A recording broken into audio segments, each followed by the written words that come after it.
and welcome to Planning Committee on 24th September. Agenda item number 1, apologies for absence. I've got apologies myself from Councillor Plant. I don't believe we have any information. Councillor Plant then. Declarations of interest. I see none. Agenda item 3, to approve the minutes of the Planning Committee from the 10th of September. Thomas? Agreed. Second, all in favour? Agenda item 4, public participation. See none. Agenda item 5, plans view. Do we want to just jump into the first two with Thames Farm together, Jodie? Yeah. Are we okay with just going straight into Thames Farm? Yeah. I'm taking them. Do we take them together, or should we take them together, or there's no from your perspective? From my perspective, I would take them together, but you can. I'm see fine if with you together. agree with that. You Yeah. okay? Yes. All together. Thank you. Okay, so over to you, Jodie. Thank you. So just a quick summary of where the consultants have got to that have undertaken some work on behalf of the Thames Farm Action Group, TFAG. They've done the work on behalf of the 3 parishes, including Henley, raised a number of concerns around the drainage design. The main issues are that the proposed scheme does not adequately respond to the need to protect the aquifer that serves around 50,000 residents, or protect new and existing homes from flooding. Concerns over the drainage lake, potential for contamination to the aquifer. That the solution to have a pumping station on there would not be environmental. Issues around foul water drainage. That's just the high level issues at the moment as it stands. I've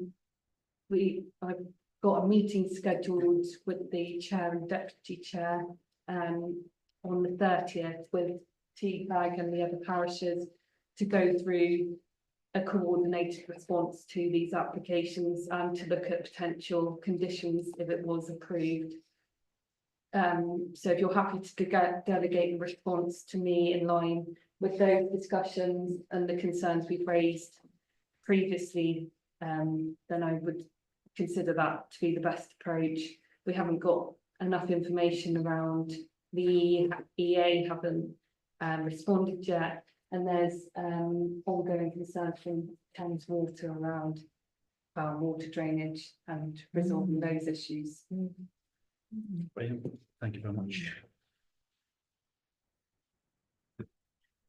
Well, I was just wondering how councillors want to play this really. I mean, I personally think that nothing's changed basically, apart from, you know, the new full application has another ridiculous drainage design solution.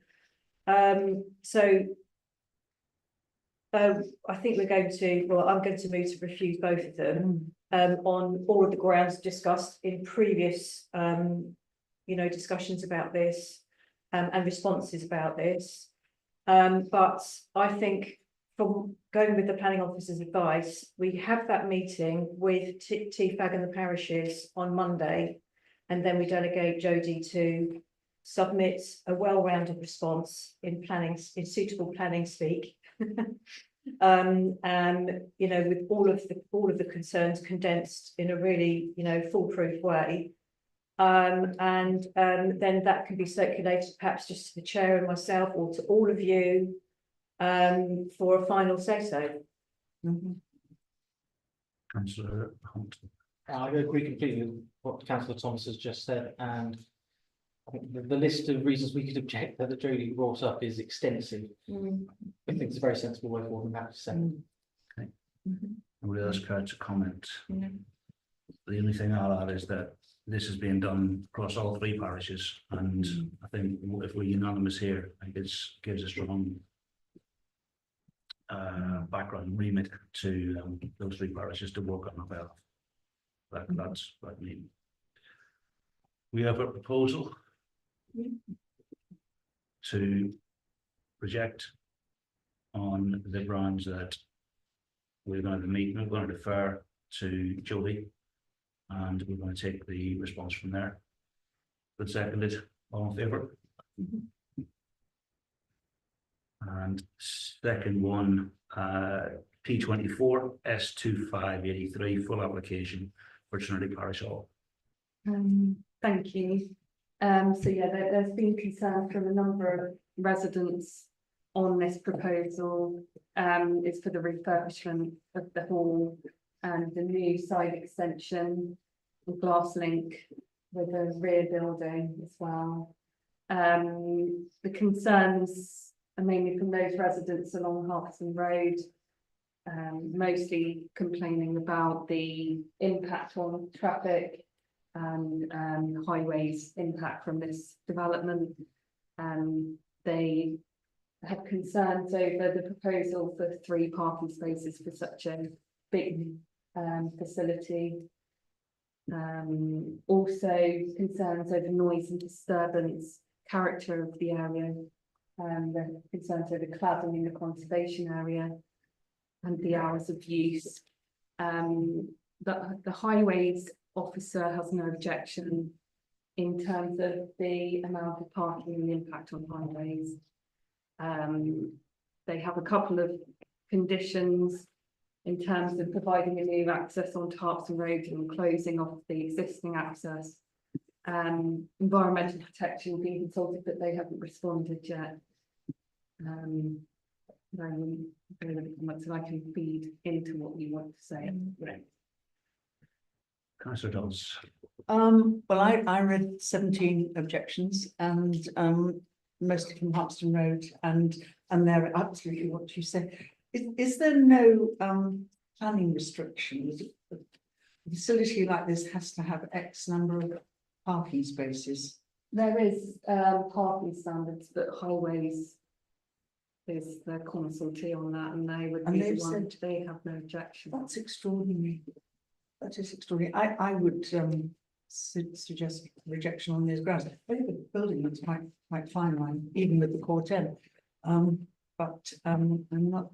But I think on the grounds of parking, no parking. It would be a nightmare if you had 100 people there. I don't understand it, but I think we should object. Yes, can I speak, Councillor Thomas? Oh, sorry, Councillor Jackson was jumping in a bit there. Jodie, could we go to the north elevation proposed, please? Oh, back to that one. That's an entire wall of blank rusted steel, 2 stories high and the full length of the building, practically facing onto 3 or 4 houses.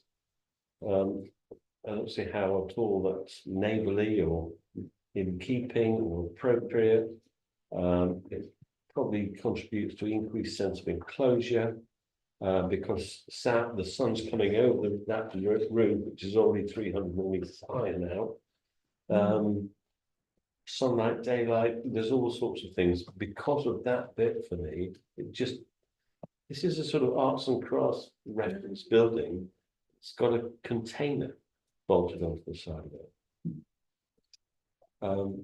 I think it should be refused on those grounds as well. Okay. You seconding?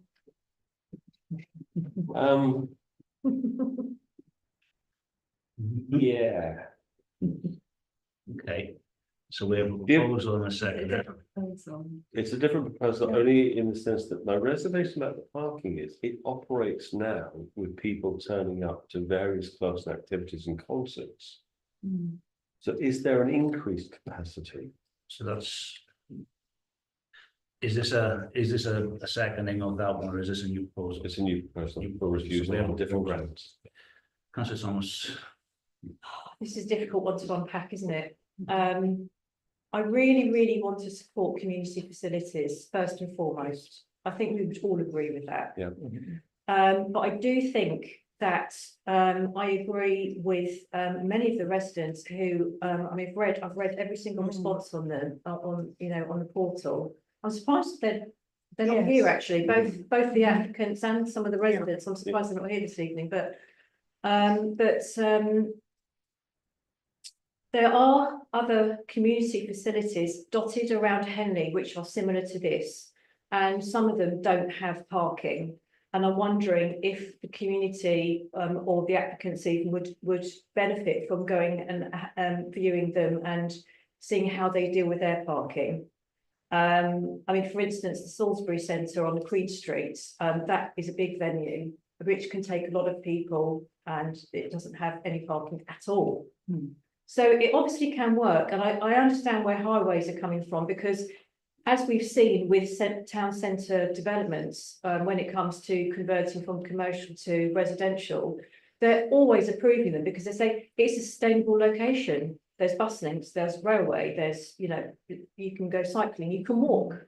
But as we know, the majority of people in Henley just seem to love their cars. So of course, when people are dropping children off or going for some entertainment or whatever it may be, or if they're coming from miles away around in, of course, it's going to cause congestion. It is, I agree, Hartston Road is very unique in that regard in terms of Henley. So it does have issues, but I don't think they can't be overcome. I think based on how it is now, I'm going to go for refusal, but I think it's worth talking to residents, talking to the applicants, and keep working on it. By the way, I didn't see wedding, the word wedding didn't come up for me. How's that rumour spread that they're going to have weddings there? Through It's there, yeah. It is there. Marsh, Yeah. there's also been a. Okay. And the thing is Leaflet used, campaign. I mean, it's not Sorry. greatly used, is it? There has been a leaflet campaign. I mean, I thought it was supposedly, People- you know, like a hub for the music school. That's exactly what it is. Yeah, but they're coming across as if it's going to be, I mean, I know, I understand it has to pay its way, right? I mean, they're going to have to come up with maintenance money and all this kind of stuff, but I can't. If you're not experienced in running events, they're going to come unstuck because it's a whole different ballgame running something like a wedding. You know, it's really, really quite, yeah, you need to be really experienced event organisations to run events like that. So we have a proposal. I don't think it's been seconded yet. The Okay. proposal is on the grounds I'll second both of them. I don't know. Can we combine them? Can they be Yours is combined? So another we've got reason- a new Another proposal. reason to object. Okay, so we have a new proposal. That is to object on the grounds of first the courting handling and the Yes. privacy for residents. Yeah. And the second on the grounds of the parking. Parking and disturbance and noise and. Yeah, one of the points that, sorry to add to this again, I just remembered this, they're asking for noise mitigation, and I agree with that. I think they need to put in some kind of plan, and we ask for this as standard, you know, with the neighbourhood plan, you know, when it comes to residents and something that's going to be, you know, potentially noisy, they do need to put a noise report in. I hate to ask them to spend more money, you know, to produce a noise report, but it is needed. So That I share a lot of the concerns and comments that have been raised by the other councillors around the table. It's very important that we have these community facilities, but it's also, and it's important that they're sustainable, that they are able to put on more events. Buildings are becoming more expensive, and it's a currently existing venue. But I just don't think that they've got this quite right. They do need the noise thing, the noise mitigation is a very important part, because you're not going to have community use or support the facilities if the community doesn't like the facility being there in the first place. Needs to have the support of this community, so I think they need to just have a think about this. So I'm happy to second the proposal Okay. on that basis. Can I just summary Yes. what your reasons for Yeah. refusal are? So impact on sunlight, amenity, overbearing, cladding being inappropriate, out of character, and the impact on the overall building, and then parking, disturbance and noise mitigation plan required. We look forward to receiving further representation. Yes. Okay. perfect. So we have a proposal and a seconder, Councillor Hunt. All in favour of refusal on those grounds? Thank you.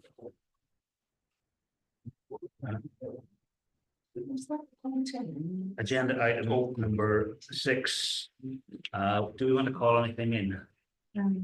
Just to note that the town's farm applications have been called in already, so I'll reference that on this. Decision notices approved Long Dean, Rutherford House, for building the cornerstones. And refused was the extension or the change of variation condition for Newton Road. The next one, permitted development application for 16 Wilson Avenue and for the close. And with the progress report for applications called in. I don't think we've got any movement on St Mark's or the Mount yet. We would normally have another one when we start to look at the additional county ag stuff. I think that'll be at the next meeting. Yeah. But the full meeting. Okay. Meeting finished. Thank you. Thank you. Thank you.